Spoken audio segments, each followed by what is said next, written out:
subscribe tujye tubana mu biganiro byinshi bitandukanye, amakuru agiye atandukanye meza kandi ashimishije. Ikaze.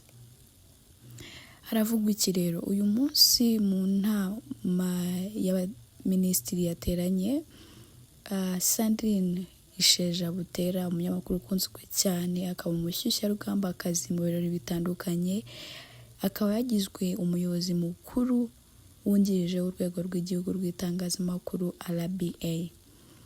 Sandrine Isheja Butera ni umunyamakuru wagiye ugaragaza umurava mu byo akora byose kandi akagaragaza ubusabane ndetse no gukorana kinyamwuga mu byo akora.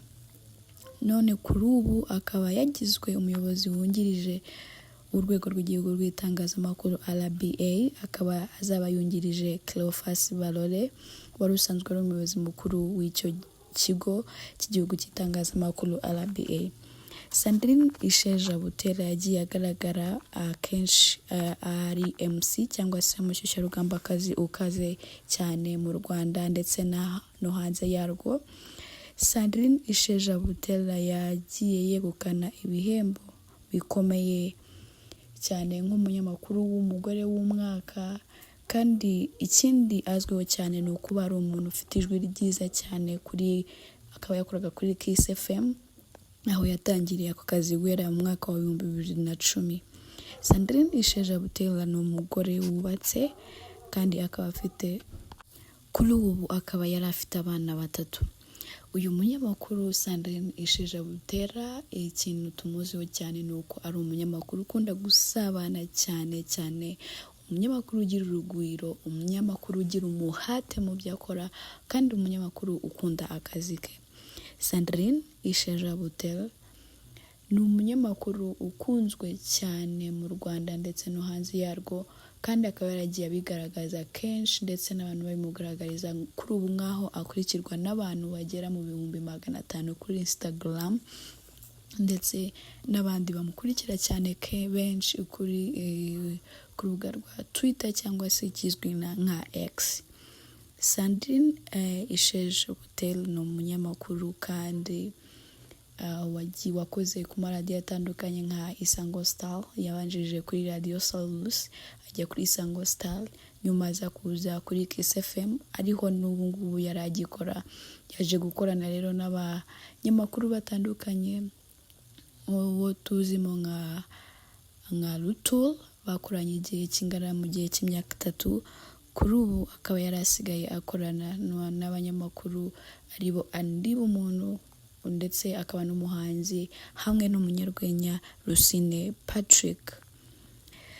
Ikindi twavuga cyane kuri Sandrine ni uko ari umushyushyarugambakazi ukunzwe cyane mu birori bitandukanye, mu nama mpuzamahanga zitandukanye, aho yagiye ayobora inama mpuzamahanga zitandukanye, ari umushyushyarugambakazi cyangwa se ari umusangizi w'amagambo w'umugore, aho yagiye ayobora inama mpuzamahanga zitandukanye zagiye zibera mu Rwanda, ndetse akaba ari umwe mu bahanga cyane u Rwanda rwari rufite, umwe mu banyamakuru b'abahanga u Rwanda rufite kuri ubu. Rero Sandrine yagiriwe icyizere na nyakubahwa Perezida Paul Kagame ndetse n'abandi benshi babonye ko abikwiriye, bamugira umuyobozi wungirije w'urwego rw'igihugu rw'itangazamakuru RBA.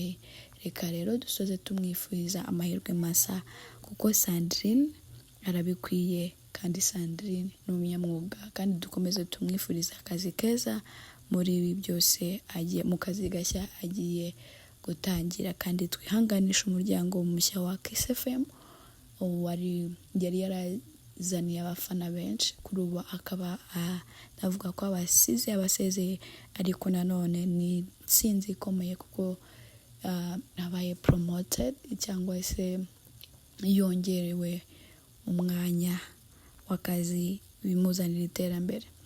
Hari ikintu Sandrine yakundaga kuvuga, ni uko ari umuntu wakunze gushyigikira abagore kandi akerekana ko umugore ashoboye, umugore ntacyo atakora, kandi umugore yagira umuhate, ibintu byose yabikora.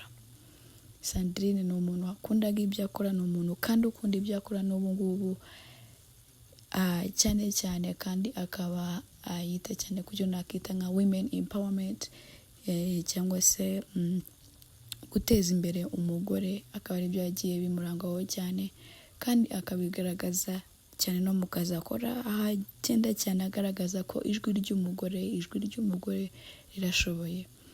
So Sandrine ni umuntu w'umunyamwuga kandi twese turamukunda, kadukomeze tumwifurize akazi keza kandi no gukomeza amahirwe masa mu kazi gashya atangiye.